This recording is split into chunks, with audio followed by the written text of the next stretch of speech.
I'm looking at John 1:1 today, where it says, "In the beginning was the Word, and the Word was with God, and the Word was God." John's claim in this verse is both radical and dangerous and would never have been written lightly. If the Gospel were written during the Jewish era, meaning before AD 70, these words would be regarded as heresy and worthy of death. If written after 70, it could be perceived as treasonous, since Christian persecution was growing due to their rejection of Caesar as God.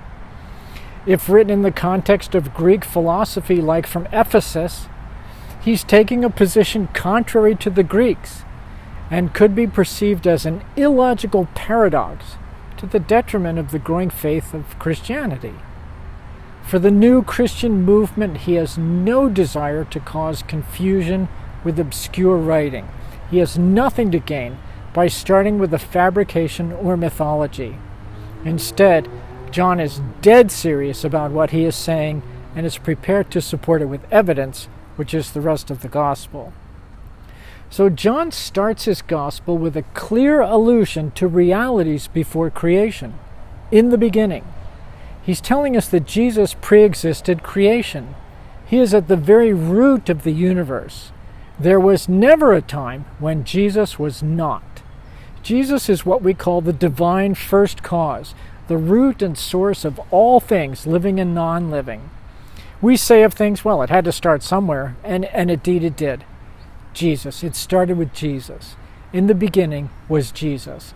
Jesus is the reason, and he is the source. He was distinct from God the Father, but distinctly God at the same time.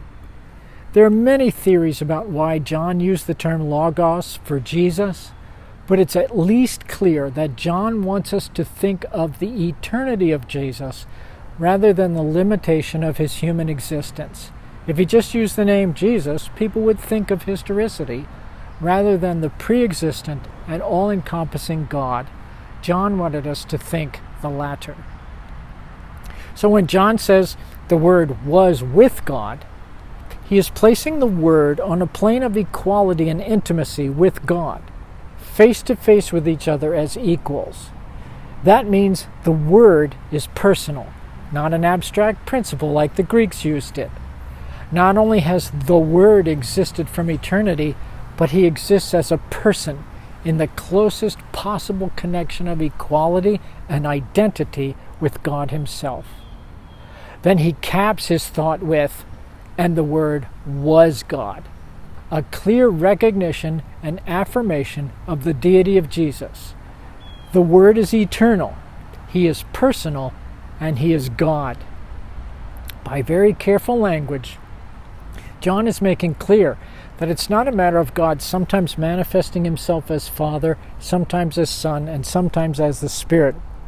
Instead, this is a clear expression of at least a binitarian God, one unified God who exists as separate persons of the Father and Son, as the rest of his gospel will explain. But just as important is to recognize why John started his gospel this way. What he is doing is associating Jesus with Creator God. Jesus was the agent of creation, but also the same essence as the Father. And then in a great stroke of writing, he uses elements of the Genesis account to talk about the person of Jesus. Right? In Genesis, God spoke and said, "Let there be light." And John writes that Jesus is the Word and Jesus is the light of the world. God spoke and the earth brought forth life. And John writes that Jesus is the Word and Jesus is life itself. John wants us to know who Jesus is. But then at the pinnacle of creation, God created humans in his image. John takes that truth and clips Jesus to it, showing us that God created humans to be in relationship with him, and saying that any human who believes and receives Jesus will be more than the image of God. He or she will be a child of God. And then, as you know, on the seventh day, God rested, which means he entered his temple, the cosmos, to engage with people in relationship, to be their God, and they would be his people. John takes that fact and relates it to Jesus. And in verse 14 he says, "And the Word came and tabernacled with us, and we saw his glory." God didn't just rest with his people to engage them abstractly, and they could see his glory at the temple on occasion. He came and actually lived with us to engage us personally, and we could see his glory every day. It's a work of literary and theological genius. Let's talk about it.